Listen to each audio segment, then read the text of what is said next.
Pernah kepikiran nggak sih gimana caranya perusahaan-perusahaan teknologi raksasa itu bisa memproses jutaan data kita dalam sekejap? Nah, hari ini kita akan bongkar rahasia di baliknya. Sebuah mesin super kencang bernama Apache Spark. Pertanyaan ini mungkin kedengarannya rumit ya, tapi jawabannya itu ada di sekitar kita. Di setiap rekomendasi produk iklan yang Anda lihat, bahkan sampai analisis lalu lintas di kota. Yuk kita telusuri bareng-bareng teknologinya. Nah, supaya kita benar-benar ngerti sehebat apa Spark itu, kita perlu mundur sedikit. Kita bakal lihat dulu masalah besar apa yang melahirkannya, solusi pertama yang ternyata belum sempurna, sampai akhirnya kita sampai pada percikan jenius yang mengubah segalanya. Jadi semua ini tuh berawal dari satu masalah besar, ledakan data. Tiba-tiba aja kita punya data jauh lebih banyak dari yang bisa kita tangani. Inilah awal dari era big data. Bayangin aja, ada tsunami data yang datang tiap hari. Alat-alat lama kita itu ibaratnya perahu kecil, udah nggak sanggup lagi nampungnya. Dunia butuh sebuah kapal induk baru buat mengarungi lautan data ini. Dan muncullah pahlawan pertama dalam cerita ini. Sebuah sistem bernama Hadoop. Ini adalah terobosan besar loh pada masanya. Ide intinya yang disebut MapReduce itu cerdas banget. Dia memecah pekerjaan raksasa jadi tugas-tugas kecil. Tapi ada satu kelemahan fatal yang bikin dia jadi lambat. Nah, ini dia nih masalahnya.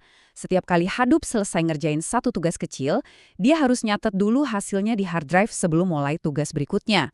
Proses bolak-balik nulis dan baca ke hard drive inilah yang bikin dia lambat banget, apalagi buat pekerjaan yang butuh banyak langkah. Justru kelemahan Hadoop inilah yang membuka jalan buat inovasi berikutnya. Disinilah Apache Spark masuk dan mengubah total aturan mainnya. Bedanya tuh kayak langit dan bumi. Kalau Hadoop kerjanya sambil baca buku di perpustakaan, alias hard drive, nah, Spark ini mengingat seluruh isi buku itu di kepalanya, di dalam memori.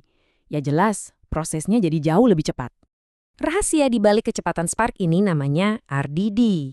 Anggap aja RDD ini semacam peta data yang super pinter.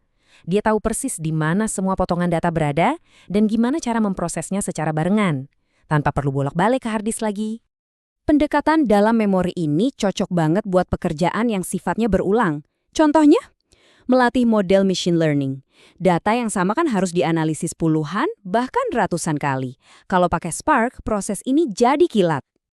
Oke, jadi gimana cara Spark ngatur semua ini? Gampangnya, bayangin aja kayak sebuah tim.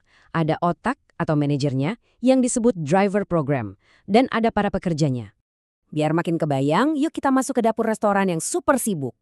Driver program itu si kepala koki yang terima pesanan rumit.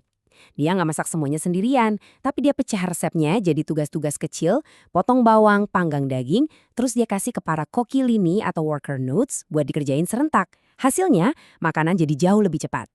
Tapi kehebatan Spark itu nggak cuma soal kecepatan loh. Spark ini lebih dari sekedar mesin balap. Dia itu semacam kotak perkakas serbaguna dengan berbagai alat khusus untuk setiap jenis pekerjaan data. Ekosistemnya bisa kita lihat di sini. Anggap aja Spark Core yang di bawah itu fondasi dan mesin utamanya. Nah, di atasnya kita bisa pasang berbagai modul khusus, kayak gonta-ganti lensa di kamera gitu, sesuai kebutuhan kita. Spark Core ini jantungnya. Dia yang ngatur jadwal kerja, ngurusin memori, dan yang paling penting, dia memastikan kalau ada satu pekerjaan yang error, pekerjaan tetap bisa selesai dengan baik. Di atas fondasi tadi ada Spark SQL. Wah, ini sih alat impian para analis data. Mereka bisa nanya ke data yang ukurannya raksasa pakai bahasa SQL yang udah biasa mereka pakai, dan jawabannya keluar dalam hitungan detik bukan jam. Lalu, buat para data scientist, ada yang namanya MLlib.